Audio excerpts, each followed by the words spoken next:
What's up, y'all? Welcome back to my channel. Before we get into this video, make sure you like, share, and subscribe. I was out there on the hustle, I know you remember me. Now I'm sleeping on the floor, got some money finally. Mama, don't worry, mama, don't worry. I did all the started selling dirty. Now my mama straight, I ain't gotta push no weight.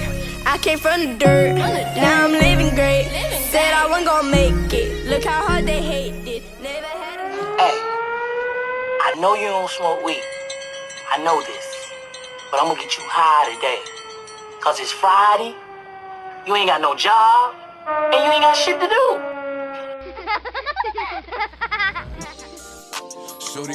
As you can see by the title of today's video, this is my breast reduction update. If you clicked on this video today, that means that you're either thinking about getting a reduction or you already have and you just need a couple of tips. So first things first, if you're thinking about it, just go ahead and do it. And here's a few things that you might want to keep in mind. So let's jump right into it.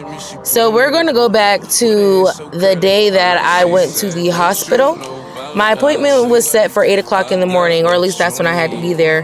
The doctor was very clear, and they said to not eat anything after midnight the day before, and that I could only have water. So the day of the procedure, in the morning when it was time to brush my teeth, the doctor said to make sure that I didn't swallow any of that, any water, anything like that. So basically you have to go on an empty stomach. However, they do want you hydrated, so try to hydrate the day before. Okay, so let's get into the procedure. Now, obviously, this is not something that I remember because I was put to sleep. I remember getting a shot, and then, like, literally within 5 minutes, I was asleep. I woke up 5 hours later, and the procedure was done. So let's get into recovery and healing. First of all, let's talk about the pain level. The first day on my way home, the level of pain, it was like an 8, I'm gonna say. It wasn't like super bad. It was just like an uncomfortable, thing to my body. I just wasn't familiar, and I had to learn how to maneuver and to work with these new breastises.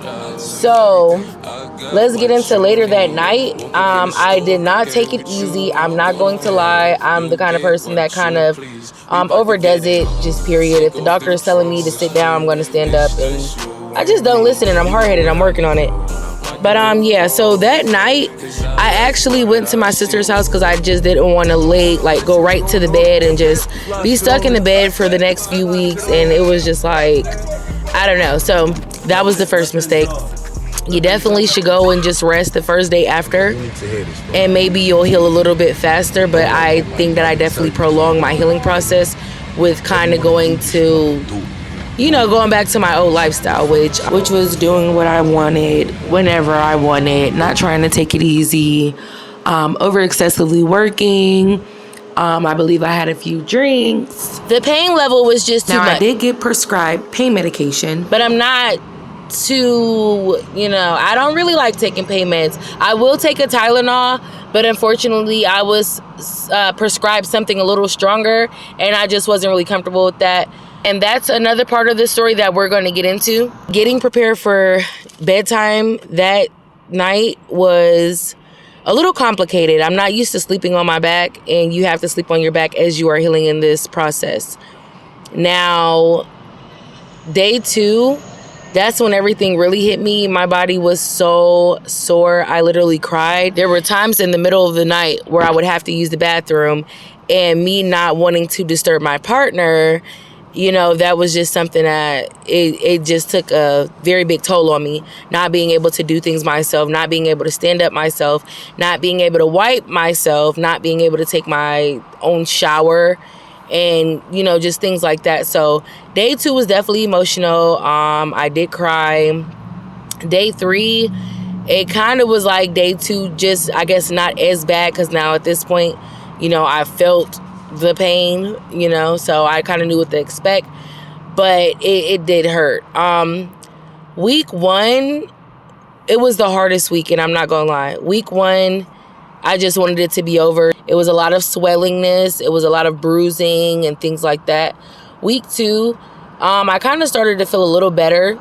I also, for the first time, took my bra off, and I just kind of wanted to, wear a shirt with no bra. This is something I have not been able to do since I was the age of 11. So I did do that, and I just kind of let them breathe.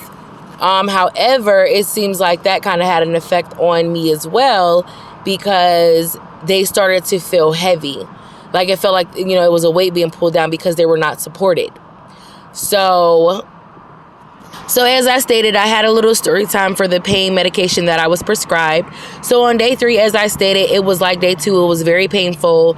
It was just, you know, it was a lot. I did end up taking my pain medication. However, all that did was it had me so sleepy and just like out of it that I actually woke up on my stomach.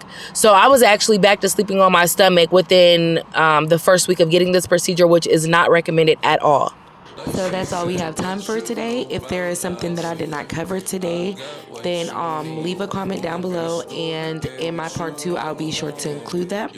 Also stick around and make sure that you subscribe, because I do have a part 2 and a part 3 as far as the healing goes. You and me, you know what I be on. I'm about to go wrong, 'cause I like what I see.